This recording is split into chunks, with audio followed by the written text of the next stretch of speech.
नमस्कार दोस्तों। 1951-52 में देश में पहले लोकसभा आम चुनाव हुए, जिनमें कांग्रेस ने जीत दर्ज की और पंडित जवाहरलाल नेहरू प्रधानमंत्री बने। 1957 में फिर से चुनाव हुए और पंडित जवाहरलाल नेहरू ने प्रधानमंत्री पद की फिर से शपथ ली। 1957 के बाद 5 साल तक पंडित जवाहरलाल नेहरू प्रधानमंत्री रहे। 1962 में फिर से चुनाव हुए और फिर से पंडित जवाहरलाल नेहरू को प्रधानमंत्री बनने का मौका मिला। जब घर में पैसा होता है तो घर चलाना आसान होता है, और जब घर में भुखमरी हो तो रोटी पानी हल्दी तेल की इंतजाम करना आम बात नहीं होती है। देश उस दौर में गरीबी और भुखमरी से गुजर रहा था। पंडित जवाहरलाल नेहरू ने देश को बहुत अच्छी तरीके से संभाला था। 1962 में जवाहरलाल नेहरू तीसरी बार प्रधानमंत्री के रूप में चुने गए, लेकिन ये कार्यकाल उन्होंने पूरा नहीं कर पाया। 27 मई 1964 को तत्कालीन प्रधानमंत्री जवाहरलाल नेहरू की डेथ हो गई। उसी दिन गुलजारीलाल नंदा ने प्रधानमंत्री का कार्यभार संभाला। 9 जून 1964 को लाल बहादुर शास्त्री ने प्रधानमंत्री पद की शपथ ली और देश के दूसरे प्रधानमंत्री बने। लाल बहादुर शास्त्री ने भी ये कार्यकाल पूरा नहीं कर पाया था। 1964 में वो प्रधानमंत्री बने और 1966 में उनकी भी अकस्मात मृत्यु हो गई थी। 11 जनवरी 1966 को शास्त्री जी की मृत्यु हो गई और उसके बाद गुलजारीलाल नंदा ने फिर से कार्यवाहक प्रधानमंत्री के रूप में कार्यभार संभाला। कुछ दिनों बाद इंदिरा गांधी ने प्रधानमंत्री पद के रूप में शपथ ली। 1967 में यह कार्यकाल पूरा हुआ। देश में नए चुनाव हुए। इंदिरा गांधी देश के नए प्रधानमंत्री के रूप में चुनी गई। यह देश की पहली महिला प्रधानमंत्री थी। 5 साल तक शासन चलाने के बाद 1971 में लोकसभा के द्वारा से आम चुनाव हुए और इंदिरा गांधी ने फिर से जीत हासिल की और प्रधानमंत्री पद की शपथ ली। 1971 के इस कार्यकाल में इंदिरा गांधी के अनुभव बहुत ज़्यादा अच्छे नहीं रहे। देश में लगातार उनका विरोध हो रहा था, आंदोलन चल रहे थे। जेपी लोहिया लगातार आंदोलन कर रहे थे। जयप्रकाश नारायण के आंदोलन से इंदिरा गांधी परेशान भी थी। 25 जून 1975 को देश में अघोषित इमरजेंसी का ऐलान इंदिरा गांधी द्वारा किया गया और यह देश का तानाशाही भरा दौर था। इसको इतिहास में काले अक्षरों में लिखा गया। माना जाता है इमरजेंसी के दौरान देश के तमाम विपक्षी नेताओं को जेल में डाल दिया गया, जिसमें डॉक्टर राम मनोहर लोहिया, मुलायम सिंह यादव, चौधरी चरण सिंह, जयप्रकाश नारायण, लालू प्रसाद यादव से लेकर तमाम नेता थे। लगभग 21 महीने तक इमरजेंसी का दौर चला। 21 महीने बाद 1977 में इमरजेंसी हटाई गई और 1977 में ही देश में दोबारा से लोकसभा के आम चुनाव हुए। इन चुनावों में परिणाम कुछ ऐसा आया कि इंदिरा गांधी भौचक्की रह गईं। इंदिरा गांधी के इमरजेंसी वाले निर्णय से जनता इतनी खफा हो गई कि इंदिरा गांधी को हार का मुंह देखना पड़ा और देश में जनता पार्टी की सरकार बनी। जनता पार्टी के नए प्रधानमंत्री बने मोरारजी भाई देसाई। मोरारजी भाई देसाई की सरकार में चौधरी चरण सिंह गृह मंत्री हुआ करते थे और इसी सरकार में चौधरी चरण सिंह ने इंदिरा गांधी को गिरफ्तार कराया था। आरोप था कि उन्होंने चुनाव में धांधली की है। राजनीति के ककहरे कब उल्टे हो जाए कब सीधे हो जाए पता नहीं चलता है। जिन इंदिरा गांधी को चौधरी चरण सिंह ने गिरफ्तार कराया था, सन 1979 में कुछ ऐसा हुआ कि गठबंधन टूटने लगा और मोरारजी भाई को इस्तीफा देना पड़ा।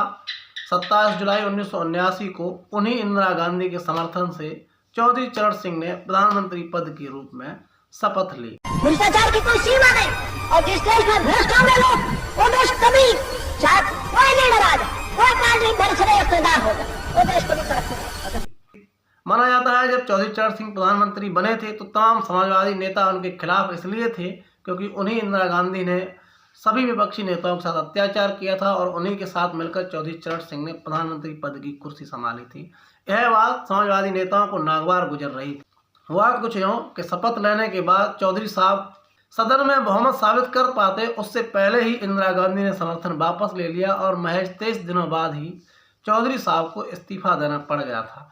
लेकिन कार्यवाहक प्रधानमंत्री के रूप में 1980 तक उन्होंने काम किया। इस तरीके से 6 माह तक चौधरी चरण सिंह प्रधानमंत्री रहे। 1980 में लोकसभा के फिर से आम चुनाव हुए और इस आम चुनाव में कांग्रेस ने फिर से बाजी मारी और इंदिरा गांधी फिर से लौटी। 1980 में इंदिरा गांधी दोबारा से प्रधानमंत्री बनी।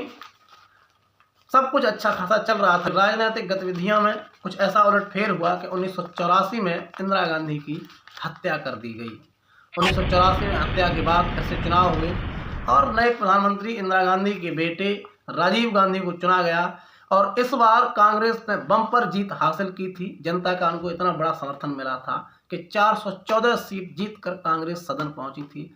ये देश की सबसे बड़ी पार्टी थी जिसने सबसे बड़ी जीत हासिल की थी।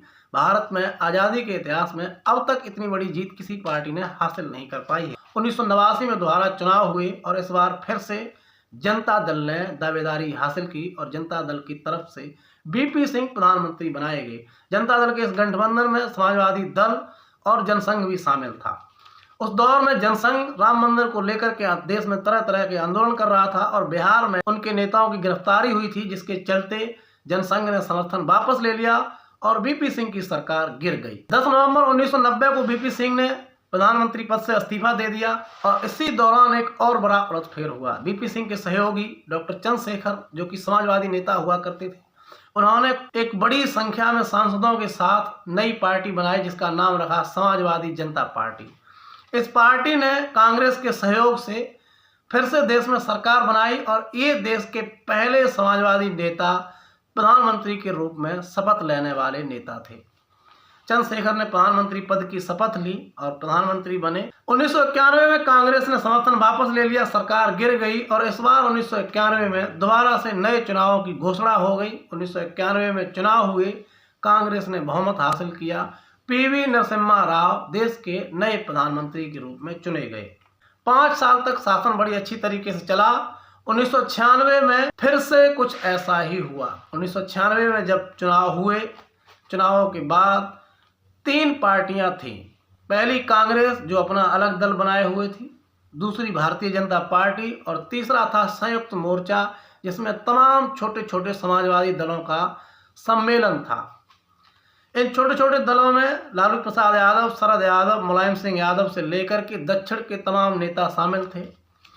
1996 में जब संयुक्त मोर्चा ने बहुमत हासिल किया तो प्रधानमंत्री की लिस्ट में सबसे आगे नाम आया था मुलायम सिंह यादव का। ऐसा माना जाता है कि उस रात मुलायम सिंह यादव के घर समर्थकों की भीड़ जुटनी शुरू हो गई थी और ये तय था कि सुबह मुलायम सिंह यादव प्रधानमंत्री पद की शपथ लेंगे। लेकिन उस दौर में उनके अपनों ने उनके साथ घटियागिरी कर दी। लालू प्रसाद यादव और शरद यादव ने असहमति दर्ज कर दी और मुलायम सिंह यादव प्रधानमंत्री बनते बनते रह गए और खींच कर रह गए। यह टीस मुलायम सिंह यादव को अंत तक लगी रही और उन्होंने कई बार खुले मंच से ये कहा भी कि लालू प्रसाद यादव की बदौलत वो प्रधानमंत्री नहीं बन पाए।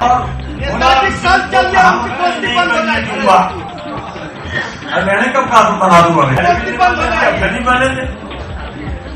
आपने पहले भी तो नहीं बनने दिया। हालांकि संयुक्त मोर्चा पीछे हटने वाला नहीं था। संयुक्त मोर्चा ने एचडी देवगौड़ा को प्रधानमंत्री पद के रूप में शपथ दिलाई। 21 अप्रैल 1997 को एचडी देवगौड़ा की सरकार गिरी, गठबंधन में उलटफेर हुए, नया गठबंधन बना को इंद्र कुमार गुजराल ने प्रधानमंत्री पद की शपथ ली। इंद्र कुमार गुजराल के बारे में कहा जाता है कि उनको पता भी नहीं था कि वो प्रधानमंत्री बनने वाले थे। वो अपने घर में सो रहे थे, गठबंधन के नेताओं ने जाकर के उनको जगाया और कहा कि चलिए आपको प्रधानमंत्री बनना है। मार्च 1998 में जब इंद्र कुमार गुजराल की सरकार गिर गई तो नए प्रधानमंत्री बने अटल बिहारी वाजपेयी, जिन्होंने 11 माह सरकार चलाई और 1999 में दोबारा से लोकसभा के आम चुनाव हुए। इन आम चुनाव में भारतीय जनता पार्टी ने बढ़त हासिल की। एनडीए गठबंधन से भारतीय जनता पार्टी सत्ता में आई। 5 सालों तक भारतीय जनता पार्टी ने सत्ता चलाई और इस दौरान गोधरा जैसे कांड भी हुए और देश में तमाम तरीके के विकास भी हुए। सन 2004 में यूपीए गठबंधन में कांग्रेस ने सरकार बनाई, जिसमें तमाम समाजवादी दल शामिल थे। सन 2004 से लेकर 2014 तक लगातार 10 साल डॉक्टर मनमोहन सिंह प्रधानमंत्री रहे और सरकार चलाते रहे। 2014 में हिंदू राजनीति ने फिर से उबाल मारा और नरेंद्र मोदी सत्ता पर काबिज हुए, जो 2024 तक है। अब 2024 के चुनाव हैं और इन चुनावों में देखना होगा कि कौन बाजी मारता है और कौन बनता है सिकंदर। आपको वीडियो कैसी लगी कमेंट करके जरूर बताएं। हो सके तो शेयर कर दें, नए हैं तो सब्सक्राइब कर दें और ऐसी ही जानकारियां हम आपको देते रहेंगे।